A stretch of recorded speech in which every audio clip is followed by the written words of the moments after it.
अस्सलाम वालेकुम। आप देख रहे हैं के न्यूज चैनल। खबर शामिल करते हैं साहिवाल से। अवामी हेल्पलाइन पाकिस्तान तहरीक इंसाफ डिवीजन साहिवाल के जेर एहतमाम खवातीन और बच्चों से ज्यादती की सजा मुजरिम का सर तन से जुदा के उन्वान से सेंट्रल पंजाब ऑफिस से जोगी चौक साहिवाल तक एक रैली निकाली गई, जिसकी सदारत कोऑर्डिनेटर सेंट्रल पंजाब सरदार इकबाल हुसैन जतोई साहब ने और खसूसी शिरकत तहसील सदर Pakistan Tehreek Insaf Ahmedpur Sharqia Hafiz Muzaffar Karim, district coordinator Awami helpline Pakistan Tehreek Insaf Isha Bukhari, deputy district Abdul Wakeel Daya और तहसील deputy coordinator Hasilpur Mohammad Ikramul Haq, media coordinator Ahmedpur Sharqia Gulsher combo,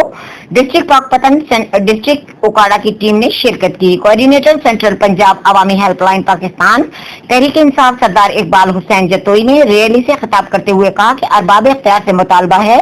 कि खवातीन और मासूम बच्चों से ज्यादती करने वालों के खिलाफ ऐसा कानून पास किया जाए कि ऐसे मुजरिमों को सरेआम चौक में फांसी लगाकर इबरत का निशान बना दिया जाए।